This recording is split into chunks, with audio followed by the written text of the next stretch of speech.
Merci de prendre place, nous allons commencer notre culte.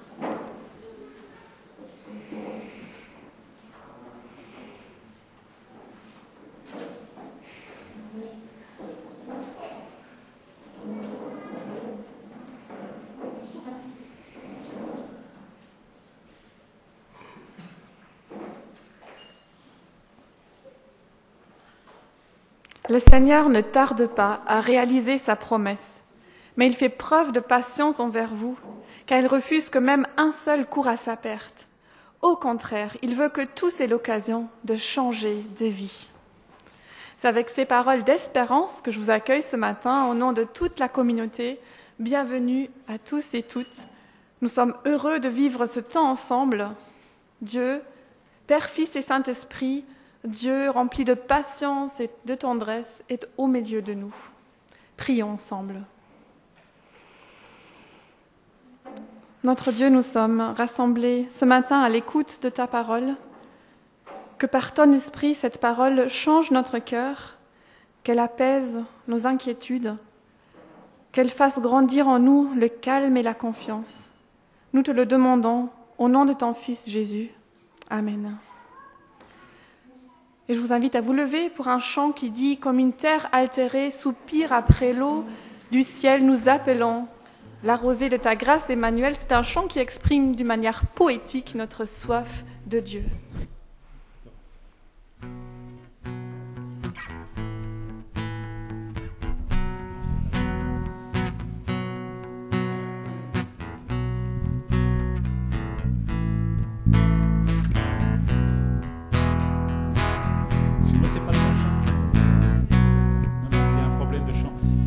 Tu avais envoyé ce chant-là C'est dans le calme et la tranquillité, tu avais noté. Ça vient après. Il y a eu un bug, je pense. Vous arrivez à chanter quand même? C'est quel numéro? C'est Héritage. Il n'y a pas de numéro. Okay. Bon. Il y a eu un bug. Veuillez nous excuser pour ce problème.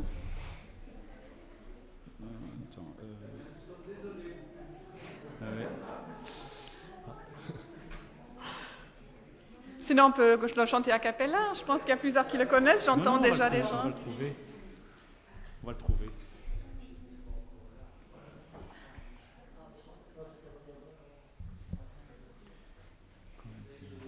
Tu l'as?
sur les vautours, ô divine journée,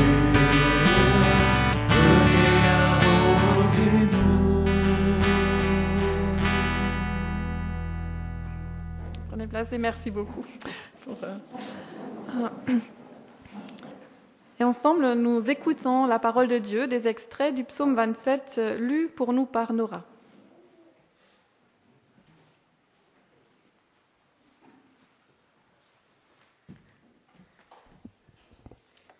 Seigneur est ma lumière, c'est lui qui me sauve. Je n'ai rien à craindre de personne. Le Seigneur est protecteur de vie. Je n'ai rien à redouter. Quand tout ira mal, il m'abritera sous son toit. Il me cachera dans sa tente. Il me mettra sur un roc, hors d'atteinte. Seigneur, montre-moi la voie que tu me traces. À cause de mes adversaires, dirige-moi sur un chemin sans obstacle. Que deviendrais-je si je n'avais pas l'assurance de voir la bonté du Seigneur sur une terre où nous vivons? Compte patiemment sur le Seigneur, sois fort et reprends courage. Oui, compte patiemment sur le Seigneur. Psaume 27, versets 1, 11, 13, 14. Merci beaucoup. Compte patiemment sur le Seigneur. C'est un psaume qui nous encourage à puiser notre force dans la confiance en Dieu, puiser notre force dans le calme et la tranquillité, à compter sur Dieu, lui qui rassasie nos âmes, qui nous conduit toujours avec patience. Et nous voulons encore exprimer cela à travers 2 chants pour lesquels nous pouvons nous lever. Les enfants partiront pendant le 2e chant et les enfants de l'Arche et des Dauphins auront un temps spécial aujourd'hui avec Suzanne et Jean-Jacques autour de la Côte d'Ivoire et seront accompagnés par Benoît pour cela. Et nous vous souhaitons vraiment à tous les enfants, à chaque moniteur, chaque monitrice, un temps vraiment bienfaisant, que Dieu puisse vous bénir et vous garder. Et levons-nous pour ces 2 chants.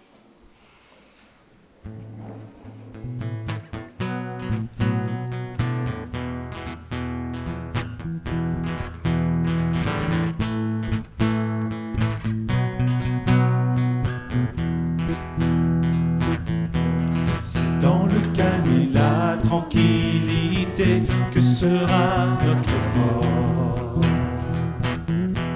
et la confiance en ta fidélité sera notre paix. C'est dans le calme et la tranquillité que sera notre force, et la confiance en ta fidélité sera notre paix. Nous avons tant de peine à croire en tes promesses et à ne pas compter sur nos propres efforts.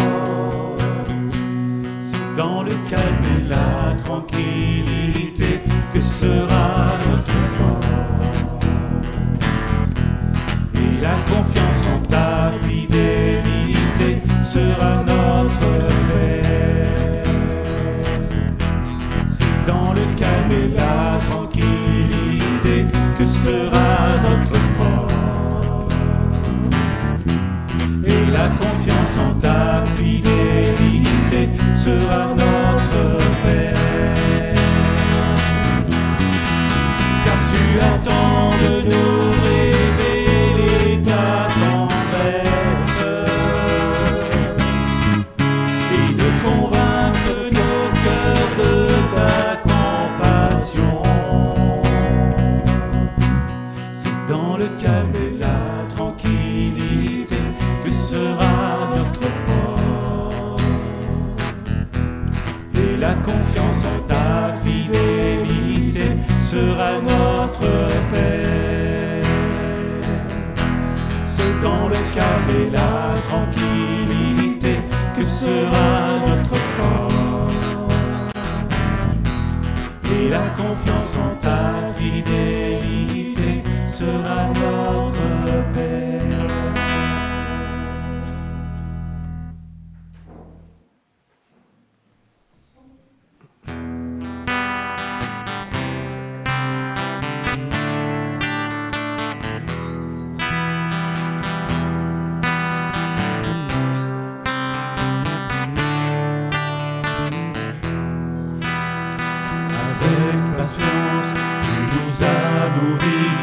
Tu as rassasié nos âmes. Avec patience, tu nous as conduits sous ta nuée, sous ta flamme. Tu es le rocher qui nous a suivis au travers du désert. Tu es la source d'eau qui jamais ne tarit, l'eau pure qui désaltère. Nous reconnaissons que tu es fidélité. D'âge en âge, tu es le même. Tu conduis ton peuple sur la terre. Nous reconnaissons que tu es fidélité.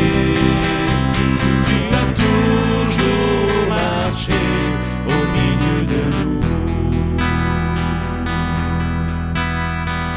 Avec patience, tu nous as nourris. Tu as rassasié nos âmes. Avec patience, tu nous as conduits sous ta nuée, sous ta flamme. Tu es la parole qui nous a gardés tout au long des années. Messager de l'alliance, tu nous as pardonné malgré nos défaillances. Nous reconnaissons que tu es fidélité. D'âge en âge, tu es le même. Tu conduis ton peuple sur la terre. Nous reconnaissons que tu es fidélité. Tu as toujours marché au milieu de nous. Avec patience, tu nous as nourris.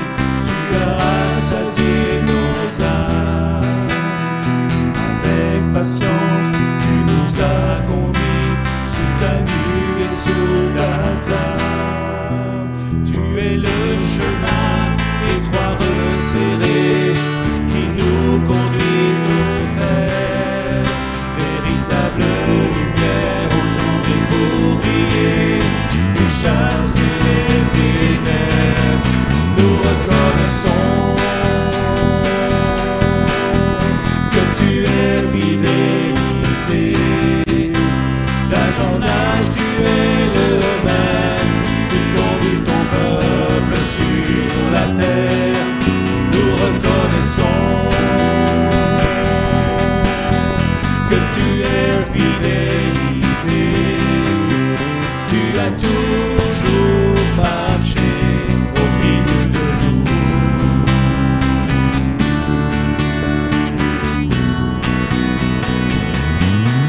Nous reconnaissons que tu es fidélité. D'âge en âge, tu es le même. Tu conduis ton peuple sur la terre. Nous reconnaissons que tu es fidélité. Tu as toujours marché au milieu de nous. Au milieu de nous. Au milieu de nous.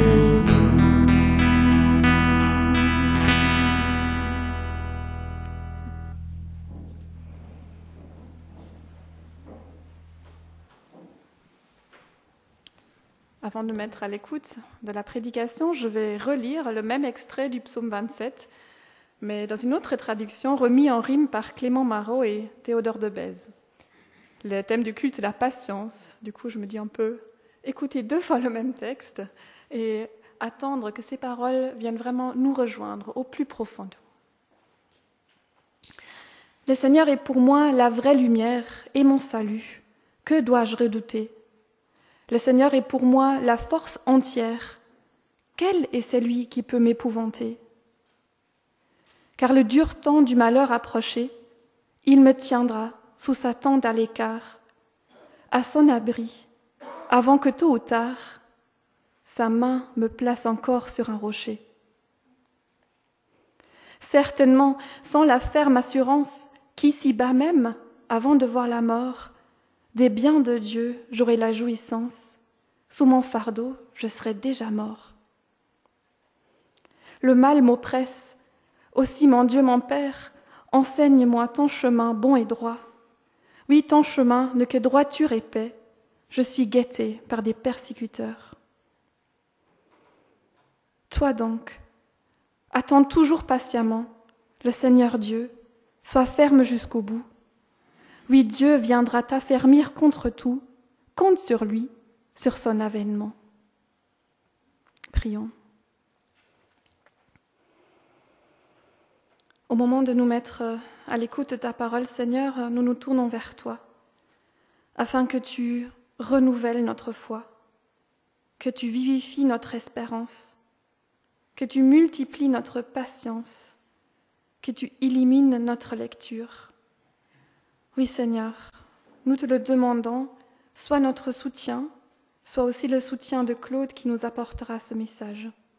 En ton nom, Seigneur Jésus. Amen.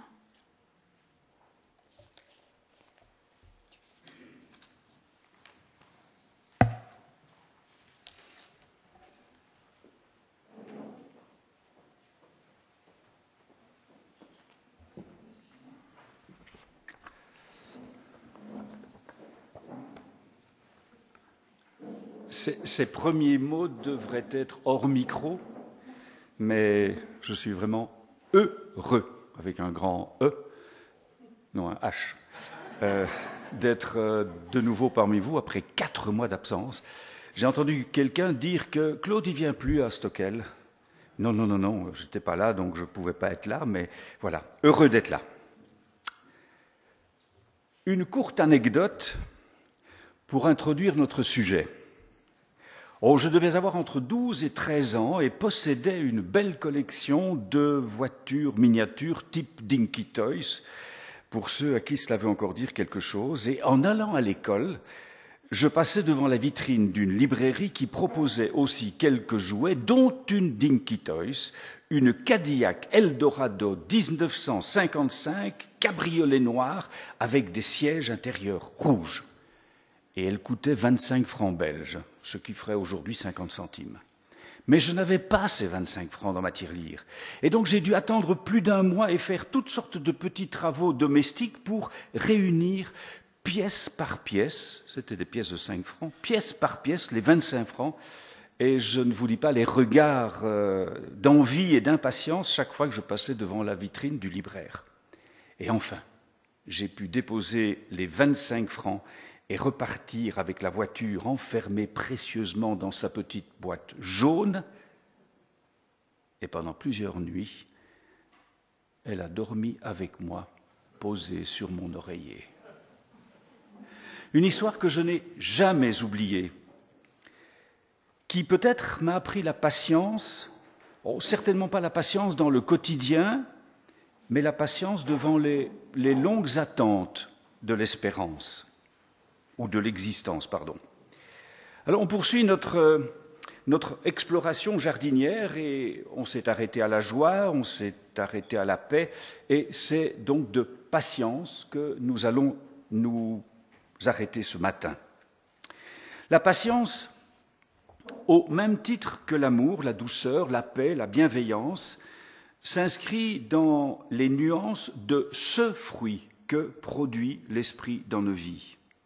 C'est d'un seul et même fruit qu'il s'agit, et non, comme on l'entend parfois, de fruits différents. C'est d'un seul fruit qu'il s'agit et qui s'offre à nous, comme si nous prenions en main un fruit quelconque, et qui s'offre à nous à travers sa couleur, à travers la douceur ou la rudesse de sa peau, à travers son parfum, sa tendresse, le sucré ou l'acidité de son goût. Le fruit de l'esprit, c'est donc ce fruit aux multiples saveurs, et l'on sent bien que l'on ne peut pas parler de patience sans y associer la paix, la douceur, la bonté, la bienveillance et la maîtrise de soi. Pas évident de parler de patience quand l'ascenseur pour monter au 5e étage prend tout son temps. Qui est celui qui ne sait...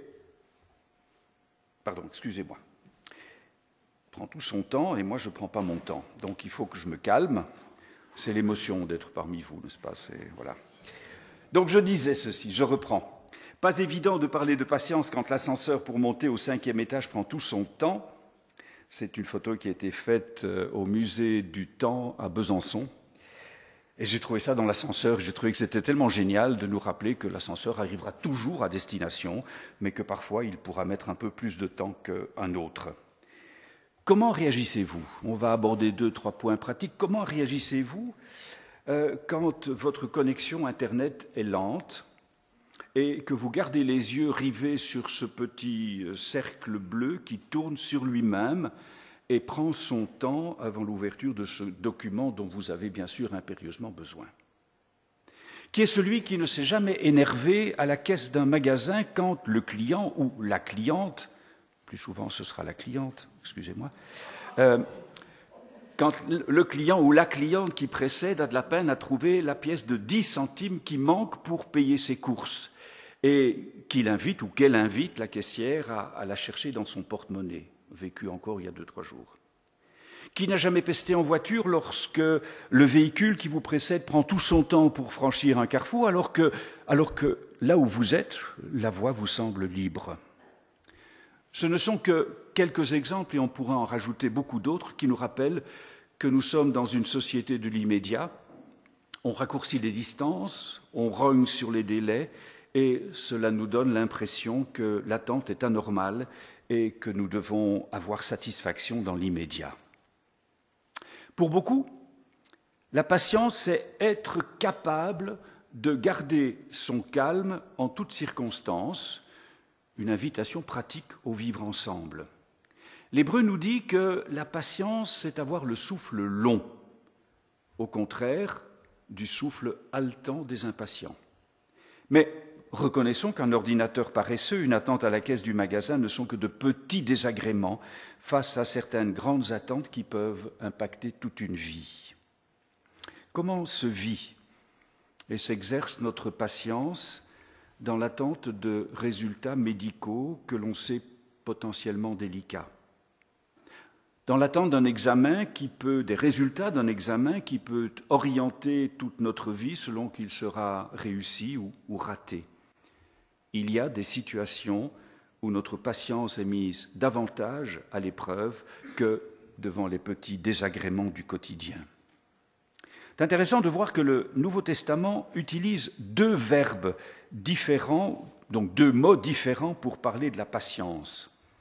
Le premier concerne ce que j'appellerais peut-être bien imparfaitement la patience au quotidien, c'est-à-dire cette capacité à ne pas partir en semence au moindre contretemps, de ne pas s'énerver, de ne pas se mettre en colère. Et c'est ce terme-là, justement, que l'on retrouve dans l'énumération du fruit de l'esprit en Galates 5, 22. Le second, par contre, nous invite à la patience devant les grandes attentes de la vie. On parlera alors plutôt de persévérance, d'endurance ou encore de constance dans les circonstances difficiles telles que la souffrance, la persécution, les épreuves, les angoisses. Et il me semble important de préserver ces 2 lectures parce qu'on peut être patient dans l'ordinaire du quotidien et terriblement inquiet devant les grands défis de l'existence, comme on peut être de nature apaisée devant les grandes épreuves de la vie et terriblement fébrile devant les moindres contretemps. Alors on va travailler en 2 temps. On va d'abord s'arrêter sur ce que j'appelle la patience au quotidien. L'invitation à la patience, cette patience à vivre dans le quotidien est présente tout au long des Écritures. On la retrouve souvent dans les exhortations de l'apôtre Paul au vivre ensemble lorsqu'il nous parle d'amour fraternel, de patience, de pardon mutuel, de compassion, d'humilité, de douceur. Et j'ai choisi simplement ce texte de Colossiens 3, où il dit ceci: « Dieu vous a choisi, vous lui appartenez et il vous aime. C'est pourquoi revêtez-vous d'affectueuse bonté, de bienveillance, d'humilité, de douceur et de patience. Supportez-vous les uns les autres, et si l'un de vous a une raison de se plaindre d'un autre, pardonnez-vous réciproquement, tout comme le Seigneur vous a pardonné. Et par-dessus tout, ayez de l'amour, ce lien qui vous permettra d'être parfaitement unis. L'apôtre, par ces mots et par bien d'autres, milite pour que l'Église soit véritablement un lieu de paix, d'entraide, de réconciliation, de pardon mutuel, une société nouvelle, régie par une loi d'amour. Il est cependant conscient que ce qu'il demande n'est pas la norme dans une société comme la nôtre, trop souvent régie par la violence, la loi du plus fort, la possession, l'égoïsme, d'où, et c'est clair dans ce texte, cet appel à la grâce de Dieu. C'est ce Dieu qui nous aime et que nous sommes appelés à aimer à notre tour, qui nous donnera la capacité de vivre selon l'esprit du royaume. On y reviendra un peu plus dans un instant. Il est important, je l'ai déjà dit, que la patience est fruit de l'esprit. Et donc ce n'est pas nous qui, par nos efforts, nos bonnes résolutions, allons devenir des piliers de patience et de sérénité.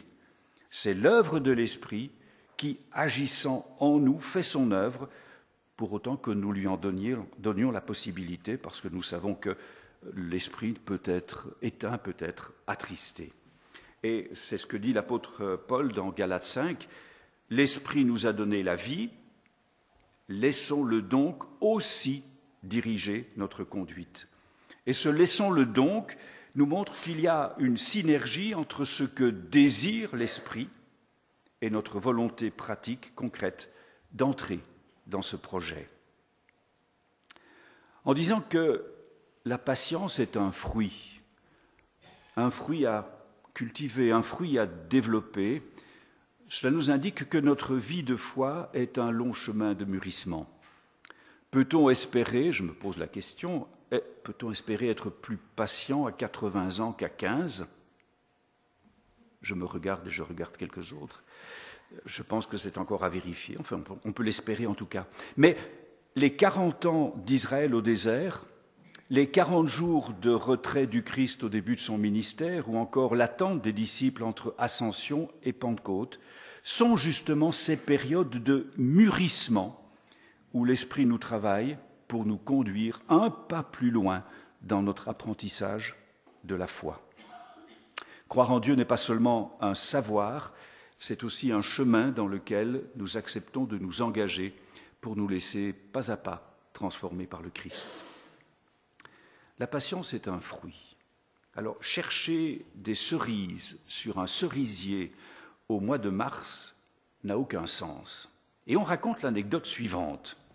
Cela se passe en Angleterre au début du siècle dernier, et lors d'une sorte de garden party organisée dans les jardins d'une faculté de théologie, quelques professeurs parlent entre eux d'un jeune étudiant qui est un peu fanfaron et un peu trop fier de faire des études de théologie. Et les professeurs parlent des événements, des énervements que suscite son attitude. Lorsque l'un d'entre eux se dirige dans le jardin vers un pêcher et détache une pêche minuscule et dure comme un caillou, et la propose à ses collègues avec cette simple remarque. Vous voyez cette pêche, aujourd'hui immangeable. Si vous patientez jusqu'à l'été, elle sera certainement un fruit délicieux. Et celui qui rapporte, et ça qui est intéressant, celui qui rapporte cette anecdote, c'est John Stott, et il parlait de lui-même lorsqu'il était un jeune étudiant en théologie. Soyons donc patients les uns envers les autres, et sachons reconnaître que ce frère ou que cette sœur qui aujourd'hui peut-être nous énerve un peu par ses attitudes ou par ses paroles, sera un jour ce fruit délicieux apprécié de tous. L'apprentissage de la patience se vit dans l'intimité de notre communion avec le Seigneur.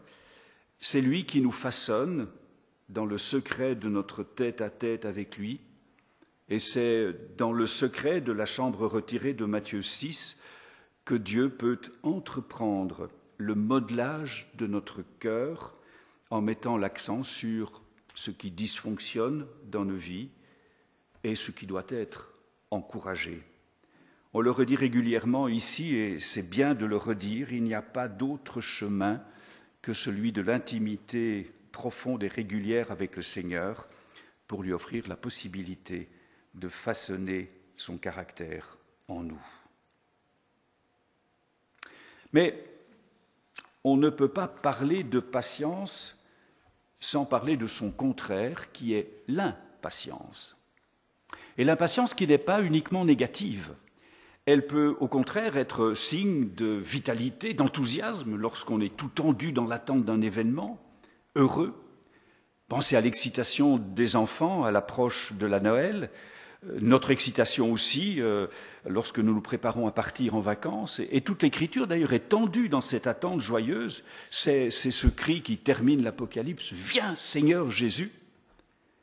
Dans le déroulé de vie bien souvent monotone et répétitive, il est bon de pouvoir préserver ce que j'appelle ces impatiences heureuses qui nous aident à mettre du bonheur à des choses en apparence insignifiantes pour vivre dans la joie et la reconnaissance. Mais s'il y a des impatiences heureuses, il y a aussi des impatiences douloureuses. Le manque de patience peut aussi, nous l'expérimentons tous, peut-être moi plus que vous, je ne sais pas. Le manque de patience peut aussi se transformer en colère avec des propos ou des gestes inappropriés. Parler de la patience et de son contraire, l'impatience, nous questionne. Lorsque nous avons de la peine à garder notre calme, lorsque nos bonnes résolutions volent en éclats, lorsque nous perdons patience et nous mettons en colère, eh bien souvent toujours pour les mêmes raisons ou les mêmes situations, on est invité à rechercher les mécanismes intimes qui nous font perdre patience et à terme qui nous conduisent à la colère. À plusieurs reprises d'ailleurs, l'Écriture nous invite à ce questionnement sur nous-mêmes pour voir où nous en sommes dans notre cheminement de foi et où nous en sommes par rapport à des comportements et des attitudes qui seraient non conformes. Et ce questionnement se pose à nous dans notre difficulté à manifester ce don de l'esprit, ou ces dons de l'esprit, que ce soit la patience, mais aussi la joie, la paix, la douceur et la bonté. Peut-on dire, lorsque l'impatience devient colère, qu'elle est une forme, une sorte de mépris de l'autre, ou de mépris de ce qui nous fait obstacle? Je reprends des exemples pratiques. Lorsque je m'énerve devant la lenteur de ma connexion Internet, c'est bien sûr la faute à Proximus. Mais c'est peut-être tout simplement moi qui ne suis pas capable de bien maîtriser mon ordinateur ou mon téléphone, qui ne s'est jamais énervé devant son smartphone qui fait tout le contraire de ce qu'on lui demande. Je pense à mon épouse qui très souvent s'énerve devant son téléphone. Ce n'est pas elle qui le manipule mal, non, c'est le téléphone qui fait de la résistance. Lorsque je m'énerve dans un embouteillage, c'est bien sûr parce que le conducteur dans la voiture qui me précède est un incapable qui ne sait pas conduire, alors que moi, au contraire, je suis un conducteur émérite. Celui qui cherche sa pièce de 10 centimes, pourquoi n'aurait-il pas, comme moi, une carte bancaire? En un mot, le contretemps, l'obstacle, la difficulté, ce n'est pas moi, c'est l'autre. Et en disant cela, il y a de ma part une forme de mépris. Mépris de la personne ou mépris de la chose qui ne correspond pas à ce que je me crois en droit d'attendre d'elle ou de lui. Mais cet énervement me questionne. Est-ce que c'est l'autre qui est le problème? Et il peut l'être, mais est-ce que ce n'est pas moi qui ai des attentes excessives et donc qui méprise ce qui n'y répond pas? Si la guérison de mes impatiences m'invite à sortir du mépris en changeant mon regard, elle me conduit un pas plus loin. Suis-je prêt à porter sur celui qui me contrarie un regard d'amour? Devant le jeune homme riche qui questionne Jésus, il est simplement dit que Jésus l'aima. Il l'accepte tel qu'il est, avec ses attentes, ses contradictions, ses désirs, ses refus, ses blessures. Serons-nous capables ou serions-nous capables d'exercer le même regard sur ceux qui nous dérangent, qui nous agressent, de basculer d'un regard de mépris à un regard d'amour? Comment regarder celui qui me contrarie avec amour et bienveillance? C'est une démarche qui demande de notre part une belle dose d'humilité, comme le rappelle l'apôtre Paul. Avec humilité, considérez les autres comme étant supérieurs à vous-même, que chacun ne regarde pas à soi seulement, mais aussi aux autres. La patience serait alors cette capacité à rester humble, à ne pas revendiquer nos avantages, mais à veiller au bien de l'autre. Et l'apôtre, toujours dans ce même texte des Philippiens, poursuit « Le Christ n'a pas considéré son rang d'égalité avec Dieu comme un avantage à exploiter, mais il s'est dépouillé de sa condition de fils en prenant la condition de serviteur. » Au lieu de juger, je cherche à comprendre ce qui provoque mon irritation. Est-elle légitime? Mes attentes sont-elles irréalistes en espérant de l'autre ce qu'il ne peut pas me donner? Chaque fois que nous avons perdu patience, nous devrions accepter de nous arrêter et de nous demander si cette impatience était ou non justifiée. Et c'est un exercice qui n'est pas simple. Et je dirais que de m'avoir demandé d'aborder le thème de la patience aujourd'hui m'a fait un bien fou. Je ne sais pas qui a décidé cela, mais ça m'a vraiment remis en question sur mes impatiences. Vous demanderez à ma femme si vraiment ça a fait de l'effet, mais ça c'est une autre histoire.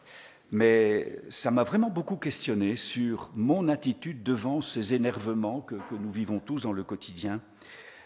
S'imposer cet exercice n'est pas simple et peut même parfois se révéler douloureux.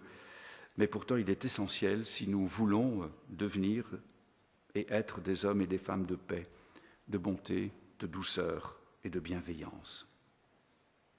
On s'est arrêté un peu longuement à la patience dans le quotidien, je dirais. On va s'arrêter un petit peu plus à l'exercice de la patience face aux grandes attentes, ce que j'appelle les grandes attentes de l'existence.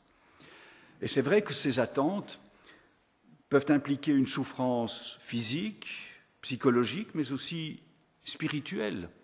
Lorsque notre foi en Dieu est mise en question, lorsqu'il ne répond pas à une demande qui nous semble pourtant parfaitement légitime, lorsqu'il semble se faire distant, et si nous parcourons les psaumes, nous verrons qu'il y a un nombre incroyable de ces cris de détresse qui sont envoyés vers le Seigneur parce qu'il semble être absent et qu'il ne répond pas.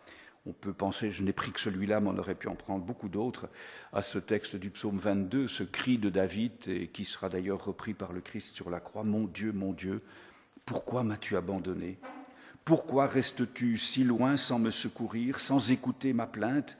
Mon Dieu, le jour je t'appelle au secours, mais tu ne réponds pas, et la nuit encore, je suis sans repos.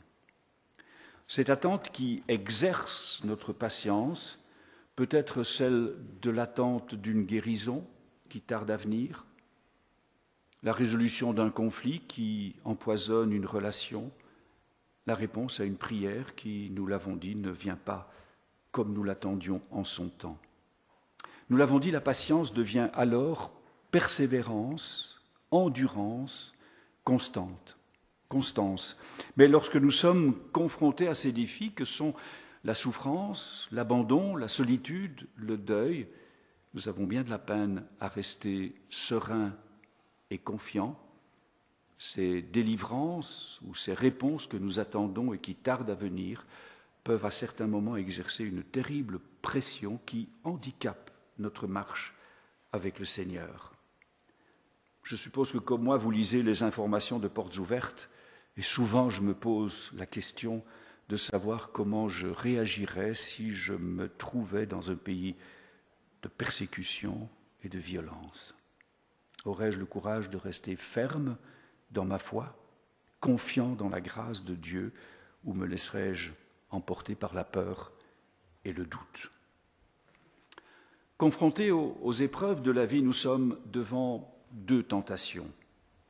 La première qui serait une sorte d'abandon ou de résignation devant ce qui nous accable, qui nous enlève toute joie, qui insinue le doute et qui à terme peuvent même mettre en péril notre foi. On peut, au milieu de ces épreuves terribles, être comme Élie qui se retire au désert et appelle tout simplement la mort. Mais aussi la tentation de brusquer les choses, comme pour Abraham devant l'attente de ce fils promis qui manifestement ne vient pas et qui a tenté de raccourcir en quelque sorte les délais en épousant Agar, avec toutes les conséquences dramatiques qui vont en découler. La patience, au cœur de l'épreuve, est un exercice périlleux qui demande une confiance ferme et entière dans les promesses de Dieu.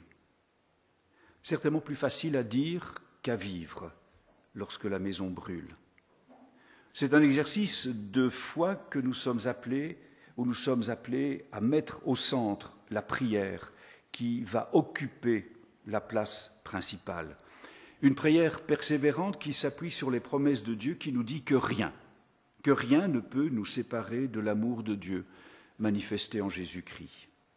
Ne pas abandonner le combat, continuer à frapper, espérer contre toute espérance et nous rappeler que Dieu est et qu'il est de toute éternité, c'est le fondement même de notre foi.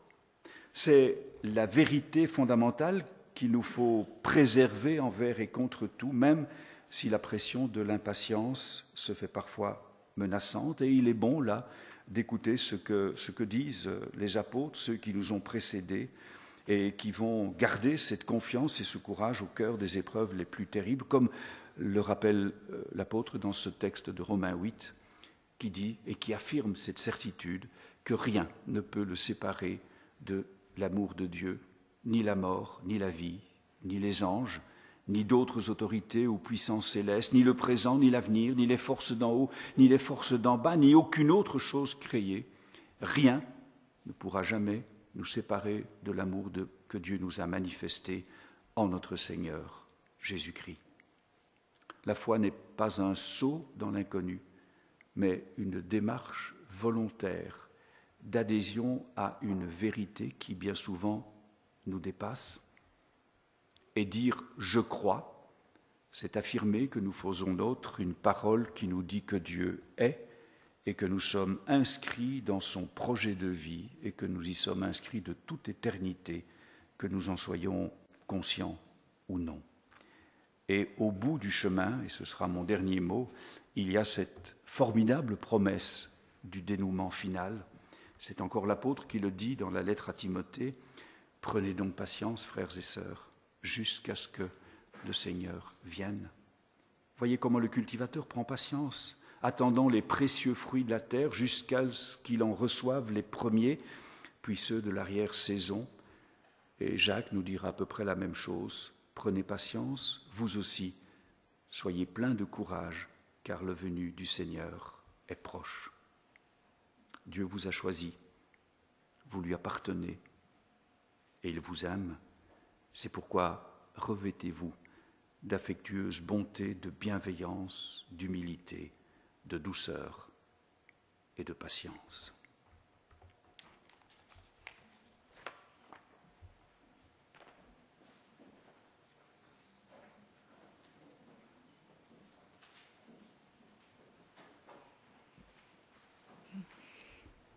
Je vous invite à un court temps de silence, qu'on puisse faire descendre encore ce que nous venons d'entendre.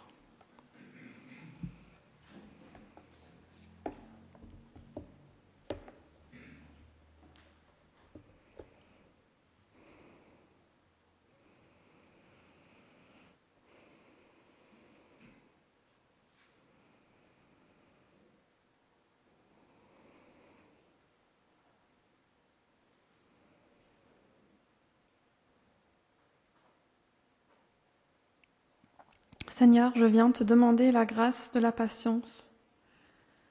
Je voudrais retrouver un peu le sens de la nature et le sens de ses rythmes, Accepter que les moissons aient besoin de soleil, accepter que les hommes aient besoin de sommeil et que les réponses aient besoin de réflexion et de repos. Je voudrais accepter qu'il faille 9 mois pour que naisse un enfant, accepter sans récriminer les délais qu'impose la nature des choses, accepter finalement de vivre dans ta création et non point dans la mienne. Ô Seigneur, donne-moi d'aimer ce déroulement fastidieux et fécond des jours et des saisons, ce mûrissement interminable des fruits et des paroles. Donne-moi d'attendre que vienne la patience. Amen. Dieu, quel amour, quelle patience. Nous chantons ce chant pour nous préparer à prendre ensemble le repas du Seigneur. Pour nous lever pour cela.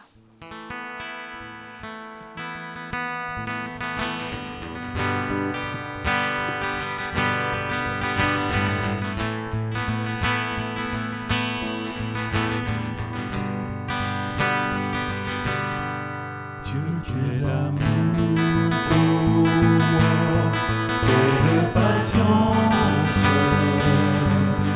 tu as conduit vers toi mon ignorance. Comment pouvais-je alors saisir ce que ton cœur voulait?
Je compte sur le Seigneur, plus qu'un veilleur n'attend le matin. Oui, plus qu'un veilleur n'attend le matin. Et Cécile va nous lire le psaume 130, d'où vient ce verset.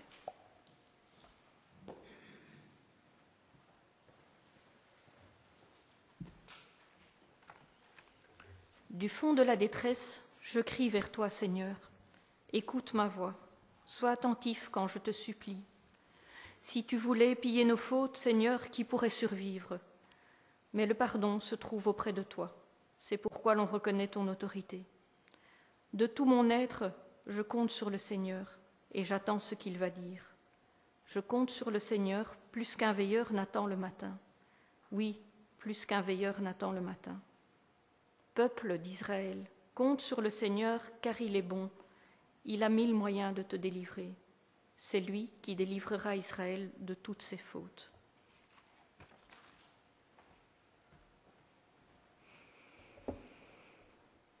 Chaque dimanche, nous prenons ensemble ce pain et ce fruit de la vigne. Chaque dimanche, nous répétons les mêmes gestes et notre corps assimile ces signes de la mort et de la résurrection de Jésus de la même manière. C'est aussi un exercice de patience, de persévérance, de vivre cela de manière régulière, de manière répétée. Nous nous souvenons de nos fautes, de nos manques, de nos manquements. Nous demandons pardon, nous demandons la guérison. Chaque dimanche, encore et encore. Nous demandons à Dieu la grâce de continuer à nous transformer. Oui, notre vie de foi est un long chemin de mûrissement, comme le disait Claude dans sa prédication. Nous demandons la grâce d'être patients avec nous-mêmes et avec les autres. Oui, Seigneur, donne-nous d'attendre que vienne la patience. Prions ensemble. Merci, notre Dieu, notre Père, pour ce pain, ce jus de raisin qui sont pour nous le rappel de la mort de ton Fils pour le salut de l'humanité. Rappel aussi de sa revie, de la nouvelle vie qui a commencé pour nous en lui. Ils sont aussi promesses pour nous de ce que tu es en train de faire dans notre monde, dans nos cœurs, de ce que tu feras encore. Promesse aussi de te voir un jour face à face. Nos cœurs sont pleins de reconnaissance pour ta patience envers nous, pour ton pardon qui est réel, pour la possibilité de recommencer avec toi à chaque nouvelle journée. Pardonne-nous notre impatience. Tu vois que nous avons encore du mal à vivre pleinement le rythme des saisons. Fais grandir ta patience en nous. Donne-nous d'attendre que vienne la patience. Oui, Seigneur, nous comptons sur toi, plus qu'un veilleur n'attend le matin. Amen. Nous avons chanté ce don si merveilleux, comment le vivre sans le répandre plus loin. Et pendant la distribution aujourd'hui, il y a des sujets de prière qui seront affichés. Sentez-vous libre de prier pour cela, à voix haute, en lisant ces prières ou en trouvant vos propres mots. C'est aussi une manière de vivre du don de la vie de Jésus pour nous et de souhaiter qu'il soit répandu autour de nous. Oui, nous avons cette confiance ferme dans le Dieu qui est, et en priant pour ces sujets, nous pouvons aussi exprimer cette confiance. Je demanderai à 3 personnes de venir pour distribuer pour nous ces éléments.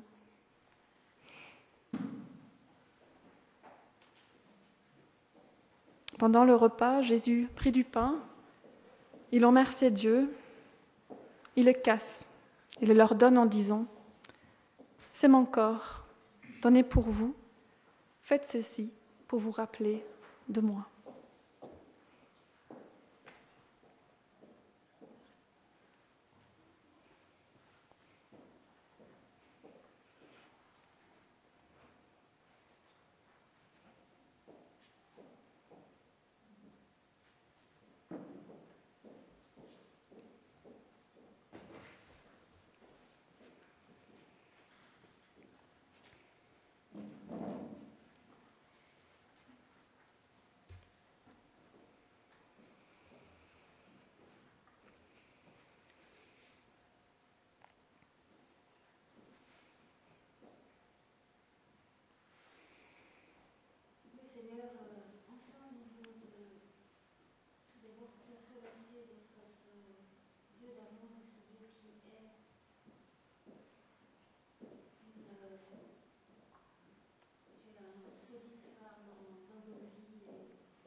De même, pour la coupe, après le repas, il dit « Cette coupe, c'est la nouvelle alliance, grâce à mon sang, versé pour vous. » Prions encore.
Merci Seigneur parce que tu entends nos prières, aussi nos prières silencieuses, tu entends nos cœurs et nous te déposons vraiment tous ces sujets, toutes ces prières qui étaient sur nos cœurs devant toi.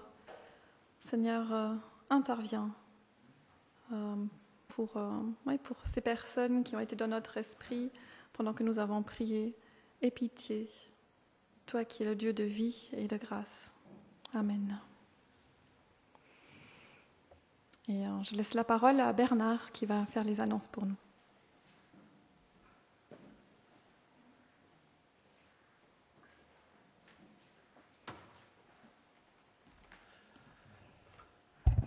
Alors, les annonces. Jeudi, je prie.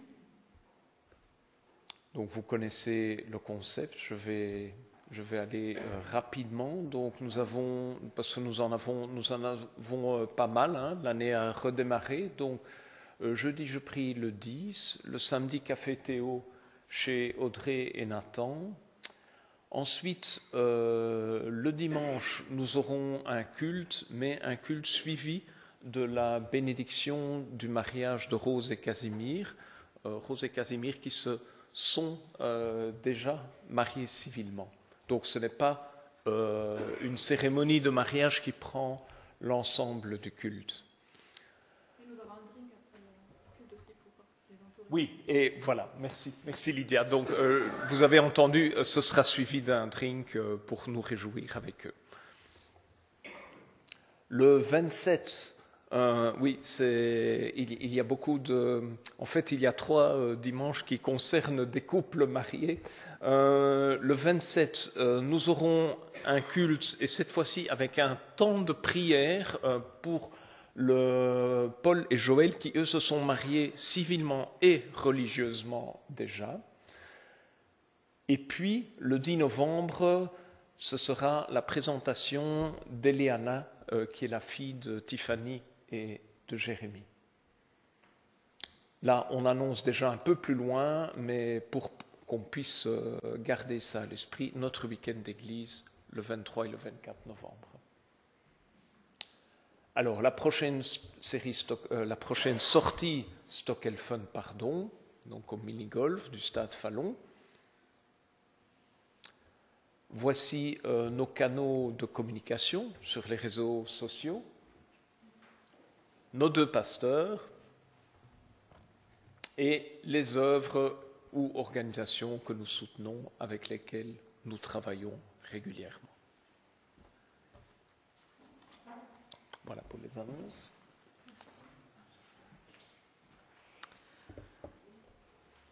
Nous avons encore l'occasion de donner notre offrande pendant le dernier chant qui va clôturer notre culte. Que Dieu puisse nous donner la sagesse pour l'utilisation de cet argent pour le bien de l'Église et aussi pour le bien de notre entourage.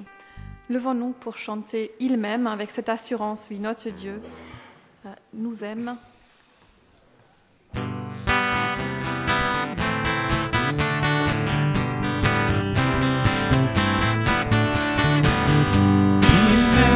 Il m'a tant donné, je choisis de suivre celui qui me fait vivre. Je ne reste pas seul dans la nuit, je prends sa main et marche, jamais ne la relâche. Il m'aime, il m'a tant donné, je choisis de suivre celui qui me fait vivre. Je ne reste pas seul dans la nuit, je prends sa main et marche, jamais ne la relâche.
Que le Seigneur dispose vos cœurs à l'amour de Dieu et à la persévérance du Christ.